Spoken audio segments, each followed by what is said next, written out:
শুক্রবার মানেই স্পেশাল কিছু। আর আজ এই শুক্রবারে আপু রান্না করেছে মোরগ পোলাও। দুদিন আগেই কিন্তু বিরিয়ানি রান্না করেছিল, সেটা অনেক বেশি মজা হয়েছে, তবে তোমাদের সাথে শেয়ার করিনি। তবে আজ টুকটাক শেয়ার করছি। এখানে দেখতে পাচ্ছ ডিম সিদ্ধতে দিয়ে দিয়েছে, আর এখানে আলাদা করে চিকেনটা রান্না করা মোটামুটি হয়ে গিয়েছে 80%। তারপর সেখানে ডিম দিয়ে আরও কুক করবে কিছুক্ষণ। যাই হোক, এই রেসিপিটা তোমাদের সাথে ফুললি শেয়ার করছি না, কারণ মোরগ পোলাওয়ের রেসিপি অলরেডি অনেকেই জানো। আর আমারও কিন্তু মোটামুটি তেমন একটা জানা নেই। ইনশাল্লাহ নেক্সট কোনো সময় যদি আবারও রান্না করে তাহলে শেয়ার করার চেষ্টা করব, যদি তোমরা চাও।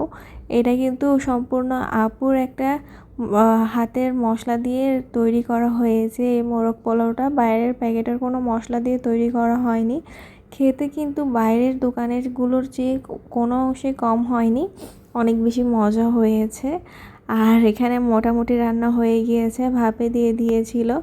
তারপর কিছুক্ষণ পরেই প্লেটে সার্ভ করে নিচ্ছে। এখানে চিকেন ডিম দুটো কিন্তু একসাথে রান্না করা হয়েছে।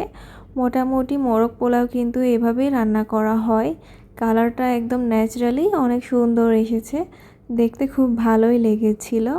আমি তো ফ্রেশ হয়ে খেতে বসে যাব, তবে ফার্স্টে ছোটো বোন খেয়ে দেখছিল আর বলছিল অনেক মজা হয়েছে।